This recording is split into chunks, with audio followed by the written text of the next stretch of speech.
Hello everyone, welcome back. We've got a brand new story to share with you, so let's begin. My name is Russell. The restraining order from my girlfriend didn't just end my relationship with her.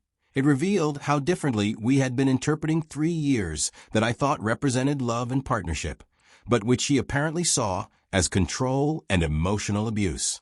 Rather than fighting her allegations in court, I decided to give Amanda exactly what she claimed to want: complete freedom from my influence and support. Amanda and I met during our junior year at State University, where we connected over shared ambitions and other things. Amanda was studying marketing with a focus on consumer products, while I was concentrating on finance and operations management. And we often talked about how our complementary skills might someday allow us to work together on business ventures. After graduation, Amanda and I moved to the same city, but pursued separate career paths that reflected our individual strengths and interests. Through my uncle's connections in the financial services industry, I was able to land a position as an analyst at a regional investment firm that offered advancement opportunities and a starting salary that was significantly higher than what most recent graduates could expect in the labor market. Amanda, meanwhile, accepted a position as a marketing coordinator at a mid-sized consumer goods company, where she gained valuable experience in product development, brand management, and retail marketing. Her salary was modest, but provided enough income for her to live independently while learning skills that would be valuable for the entrepreneurial ventures she had always planned to pursue. For the first 2 years after college, Amanda and I maintained separate apartments and financial independence, while building our careers and enjoying the freedom and flexibility that came with being young professionals in a city that offered numerous opportunities for personal and professional growth. We would split expenses when we went out together, maintain our own savings accounts, and generally approach our relationship as a partnership between equals who were each responsible for their own financial well-being. But during our 3rd year together, Amanda began developing plans for starting her own business, creating a line of natural hair care products that would serve the specific needs of those who were looking for alternatives to chemically intensive treatments and styling products that dominated the mainstream beauty industry. Amanda had been researching this market opportunity for months, developing product formulations with the help of a cosmetic chemist, and creating business plans that outlined her strategy for manufacturing, marketing, and distributing her products. After going through Amanda's business concept, it was solid and represented a genuine market opportunity in an underserved segment of the beauty industry. She had identified specific problems with existing products, developed innovative solutions that addressed those problems, and created a compelling brand identity that would resonate with her target customers. I was impressed by the thoroughness of her planning and the passion she brought to the project. However, Amanda's savings from 2 years of work weren't sufficient to fund the startup costs associated with product development, manufacturing, packaging, marketing, and establishing distribution channels for her hair care line. She needed more money to launch her business properly, but she had only been able to save a bit while paying rent, student loans, and living expenses on her coordinator's salary. When Amanda asked if I would be willing to help fund her business launch, I was enthusiastic about supporting her entrepreneurial goals and confident that her venture had genuine potential for success.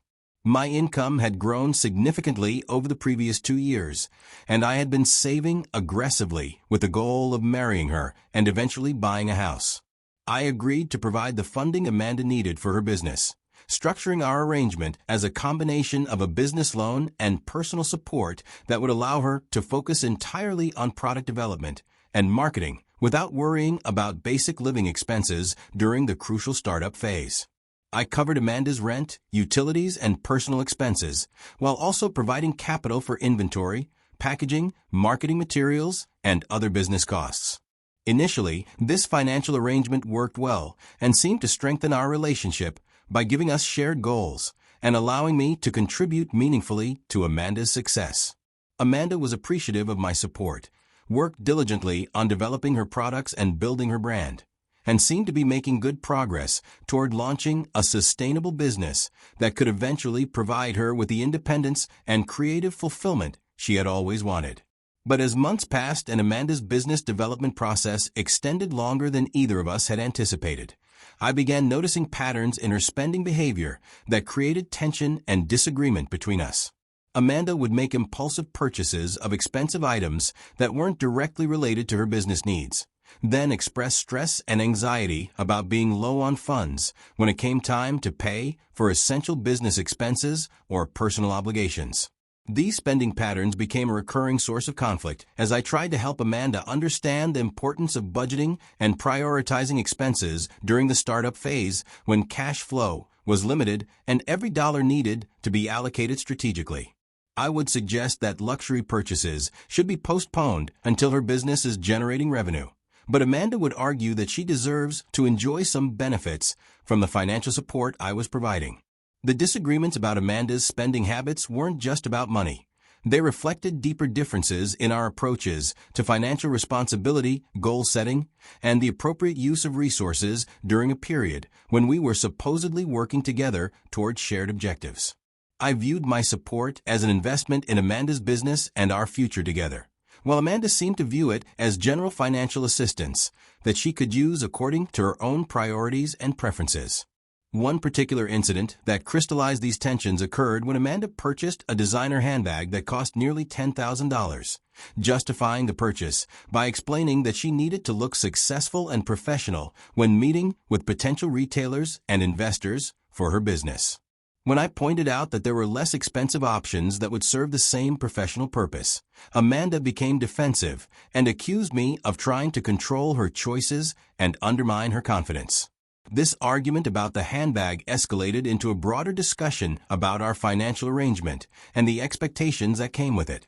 I tried to explain that my concern wasn't about controlling Amanda's choices, but about ensuring that our limited resources were being used strategically to support her business goals rather than being diverted to luxury purchases that didn't contribute to her long-term success. But Amanda interpreted my concerns about her spending as evidence that I was trying to control her behavior and limit her autonomy, and she became increasingly defensive about any suggestions I made regarding budgeting or financial priorities. What I thought were reasonable discussions about resource allocation, Amanda experienced as criticism and attempts to micromanage her decisions. The tension surrounding these financial disagreements began affecting other aspects of our relationship as Amanda became more sensitive to any comments or questions I made about money, spending, or business planning. She would accuse me of being controlling and unsupportive whenever I expressed concerns about expenses or suggested alternative approaches to achieving her goals. I tried to address these communication problems by focusing on my admiration for Amanda's business acumen and entrepreneurial drive while being more careful about how I expressed concerns about financial matters. I didn't want my support to become a source of conflict, and I was willing to adjust my approach to discussions about money if it would help preserve our relationship and Amanda's progress toward business success. But despite my efforts to be more diplomatic about financial discussions, Amanda's sensitivity to any questions about her spending continued to create friction between us. She seemed to interpret any interest I showed in how money was being used as evidence of controlling behavior, even when I was simply trying to understand how our shared resources were being allocated. The situation reached a breaking point during another argument about Amanda's expenses, this time involving her decision to book an expensive vacation with friends, a trip that would cost several $1,000s at a time when her business was behind schedule and over budget on several important development milestones. When I asked Amanda whether this was the right time for such a significant discretionary expense, given the challenges her business was facing, she exploded with anger and accused me of being emotionally abusive and financially controlling. Amanda claimed that I was using money as a weapon to manipulate her behavior and undermine her independence, and that my questions about her spending constituted a pattern of psychological abuse. I was shocked by the intensity of Amanda's reaction and the serious nature of her accusations. I genuinely believed that my financial support represented love and commitment rather than manipulation or control. The disconnect between my intentions and Amanda's interpretation of my behavior was so complete that I struggled to understand how we could be experiencing the same interactions so differently. But rather than continuing to argue about our different perspectives on what had been happening in our relationship, Amanda took the dramatic step of filing for a restraining order, claiming in legal documents that I had been emotionally abusive and controlling throughout our relationship. using financial support as a means of coercing and manipulating her behavior. When the restraining order was served at my office, I was blindsided by both the legal implications of Amanda's allegations and the realization that someone I loved and had been trying to support viewed me as an abuser rather than a partner. The restraining order didn't just end our romantic relationship. It created a legal framework that characterized me as a threat to Amanda's safety and well-being. Reading through the legal documents that outlined Amanda's allegations against me was one of the most devastating experiences of my adult life. The woman I had been planning to propose to had convinced a judge that I posed enough of a danger to her, that court-ordered separation was necessary to protect her from my allegedly abusive behavior. Amanda's legal filings described our financial arrangement as a pattern of coercive control, characterizing my questions about her spending as attempts to isolate and manipulate her. According to her petition, my efforts to discuss budgeting and financial priorities constituted emotional abuse designed to undermine her self-esteem and independence. After consulting with my own attorney about how to respond to Amanda's restraining order, I made a decision. I chose not to fight the allegations or contest the restraining order in court.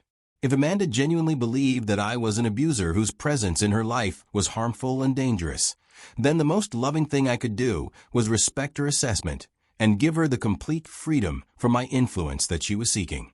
My decision not to fight the restraining order wasn't based on an admission that Amanda's allegations were accurate, but on a recognition that our relationship had become so toxic and dysfunctional that separation was probably the best outcome for both of us. If Amanda experienced my financial support and concern about her spending as abusive control, then continuing that financial support would only perpetuate what she viewed as harmful behavior. Instead of anger or attempts at reconciliation, I chose to respond to Amanda's restraining order with systematic withdrawal from all the financial commitments and support systems that she had characterized as tools of abuse and control.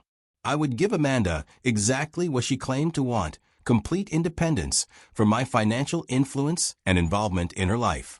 The first step in this process was canceling the engagement plans that I had been developing in secret for several months. I had already purchased a ring, planned a romantic proposal, and coordinated with Amanda's best friend to ensure that the proposal would be a surprise that honored Amanda's preferences and personality.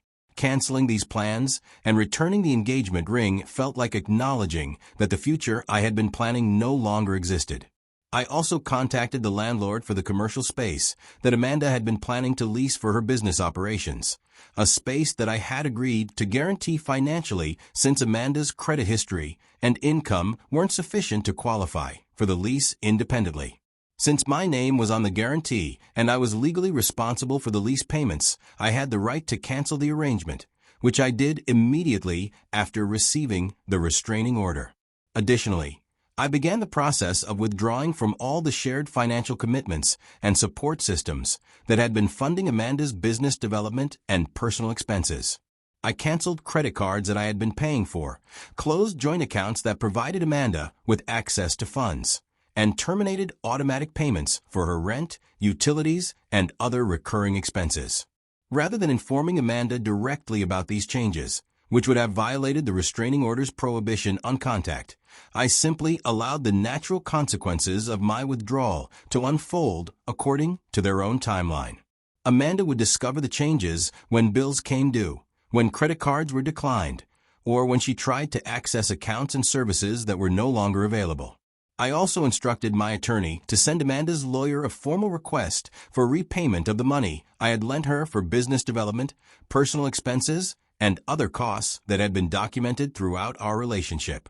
Since Amanda had characterized my financial support as abusive control, I wanted to formalize the business aspects of our arrangement and seek repayment according to standard commercial lending practices.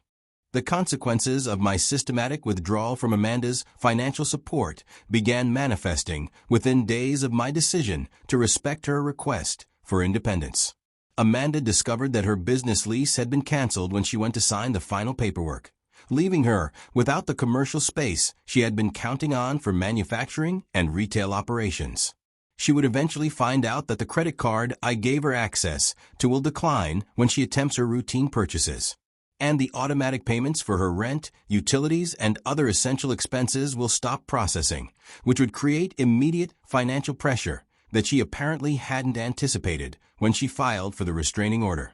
Amanda's attempts to maintain her business operations and personal lifestyle without my financial support revealed how dependent she had become on resources that she had simultaneously characterized as tools of abuse and control. The independence she had claimed to want came with financial responsibilities that she wasn't prepared to handle alone. Within a week of my withdrawal from her financial support systems, Amanda's attorney contacted my lawyer with a dramatically different tone and set of requests than had characterized her restraining order petition. Instead of seeking protection from my allegedly abusive behavior, Amanda's lawyer was now asking for negotiations and suggesting that Amanda might be willing to reconsider the restraining order.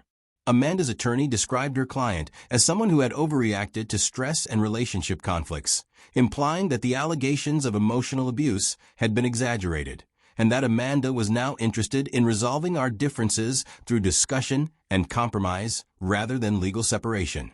The change in tone from Amanda's legal representation was striking and revealed how quickly her perspective on our relationship had shifted once she experienced the reality of complete financial independence. The woman who had characterized my support as abusive control was now seeking to restore the financial arrangements she had claimed were harmful to her well-being. But my response to Amanda's attorney was calm and unwavering. Amanda had made her choice when she filed the restraining order, and I was simply respecting her decision by giving her the independence she had claimed to need. I had no interest in resuming a relationship with someone who viewed my support as abuse, and I would not be manipulated into returning to financial arrangements that had been characterized as coercive and harmful. My attorney reported that Amanda's lawyer seemed stunned by my refusal to negotiate or consider reconciliation, apparently having expected that I would jump at the opportunity to restore our relationship once Amanda indicated willingness to withdraw her allegations. But I had moved beyond the point where Amanda's change of heart could undo the damage that had been done to my trust and respect for her character. The legal demand for repayment of the money I had lent Amanda proceeded according to standard collection practices, with my attorney providing detailed documentation of all the financial support I had provided throughout our relationship. Amanda's claims that this support had been gifts rather than loans were undermined by text messages and emails, where she had explicitly promised to repay the money afterwards. As the reality of her financial situation became clear, Amanda began making increasingly desperate attempts to restore our previous arrangements, even while the restraining order technically prohibited direct contact between us. She would have mutual friends reach out on her behalf, send messages through her attorney, and find other indirect ways to communicate her regret about filing the restraining order and her desire to rebuild our relationship. But Amanda's expressions of regret felt more like responses to the financial consequences of her decisions, rather than genuine remorse about the allegations she had made or recognition that her characterization of my behavior had been unfair and inaccurate. I suspected that if I restored financial support without addressing the underlying issues that had led to the restraining order, we would simply return to the same dysfunctional patterns that had created problems in our relationship. Moreover, Amanda's willingness to make serious allegations of emotional abuse in legal documents, only to withdraw those allegations when the financial consequences became uncomfortable, revealed aspects of her character that made me question whether she was someone I could trust with the kind of vulnerability that marriage and lifelong partnership require. The process of extracting myself from Amanda's financial dependence took several months and required careful documentation of all the support I had provided throughout our relationship. My attorney was able to recover a certain percentage of the money I had lent to Amanda, though significant portions of my financial support were classified as gifts or living expenses that couldn't be recovered through legal action. The financial loss was significant but manageable, and I viewed it as tuition for an expensive education about the importance of maintaining clear boundaries and expectations in relationships where financial support is involved. I had learned that generosity without accountability can create resentment and dependency that ultimately damages relationships rather than strengthening them. Amanda's attempts to rebuild her business without my financial support were unsuccessful, and according to mutual friends, she eventually abandoned her entrepreneurial plans and returned to traditional employment in the marketing field. Her natural hair care products never dominated the market, and the commercial opportunities she had been developing were lost. The restraining order that was meant to protect Amanda from my allegedly abusive behavior had instead separated her from the financial support and business guidance that had been essential to her entrepreneurial success. In seeking legal protection from what she characterized as control and manipulation, Amanda had given up the resources and partnerships that were necessary for achieving the independence and success she claimed to want. 6 months after the restraining order was issued, Amanda's attorney made a final attempt to negotiate some kind of financial settlement or ongoing support arrangement, acknowledging that Amanda was struggling financially and professionally without the assistance I had been providing. But my response remained the same. Amanda had made her choice when she characterized my support as abuse, and I would not be drawn back into a relationship that had proven to be destructive for both of us. The experience taught me important lessons about the difference between supporting someone's goals and enabling their irresponsible behavior, and about the importance of maintaining clear expectations and boundaries, even in relationships characterized by love and generosity.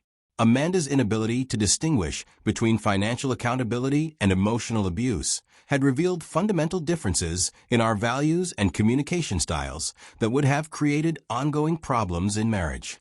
I learned that genuine partnership requires mutual respect for each other's perspectives and willingness to address conflicts through honest communication rather than legal action. Amanda's decision to resolve our disagreements through a restraining order rather than continued discussion showed that she wasn't interested in the kind of collaborative problem-solving that successful relationships require. Most importantly, I discovered that sometimes the most loving response to someone's request for independence is to grant it completely, even when that independence comes with consequences they didn't anticipate. Amanda's restraining order had given me permission to prioritize my own well-being over her financial needs, and that permission had ultimately protected me from further involvement in a relationship that wasn't healthy for either of us. The months following my withdrawal from Amanda's life allowed me to gain perspective on the warning signs I had missed during our relationship and to understand how financial support can become a source of conflict when it's not balanced with clear expectations and mutual accountability. I had been so focused on helping Amanda achieve her goals that I had ignored signs that she viewed my assistance as an entitlement rather than a gift. I also recognized that my own approach to financial support had sometimes been paternalistic and controlling, even though that hadn't been my intention.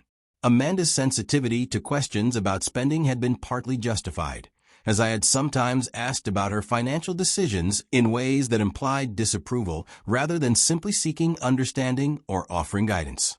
The experience helped me develop a more nuanced understanding of how money can affect relationship dynamics, and how financial support can create power imbalances that damage intimacy and mutual respect, even when both partners have good intentions. In future relationships, I would be more careful about maintaining financial boundaries that preserve equality and independence rather than creating dependency that breeds resentment. Years after the restraining order was issued and subsequently allowed to expire, I occasionally received updates about Amanda through mutual friends, though I was careful not to seek out information about her life or encourage others to share details about her situation. According to these reports, Amanda did struggle financially after losing my support, and had not been successful in establishing the independence and success she had claimed to want. But Amanda's struggles were no longer my responsibility or concern, and I felt no guilt about the consequences of her decision to characterize my support as abuse and seek legal protection for my involvement in her life. She had been given exactly what she asked for, and the results of that freedom were hers to manage. Looking back on the restraining order that ended my relationship with Amanda, I realized that her allegations of emotional abuse had actually protected me from continuing to invest in someone who would have created ongoing financial and emotional problems throughout our marriage. Her inability to distinguish between accountability and control had revealed character traits that would have made a successful partnership impossible. The financial support that Amanda had characterized as abusive control had actually been the foundation for whatever success and stability she had experienced during our relationship. When that support was withdrawn, the reality of her spending habits and financial irresponsibility became immediately apparent in ways that confirmed my concerns had been justified rather than controlling. The storm that Amanda had created with her restraining order had ultimately washed away a relationship that was built on unsustainable financial arrangements and incompatible values about responsibility and partnership. By stepping out of that storm rather than fighting it, I had protected myself from further damage and given myself the opportunity to build relationships based on mutual respect and genuine compatibility. The woman who had claimed I was emotionally abusive for questioning her spending had discovered that genuine independence requires the financial discipline and personal responsibility she had been unwilling to develop while relying on my support. Her restraining order had protected me from someone who would have been a financial and emotional liability throughout our marriage, and for that protection, I remained grateful.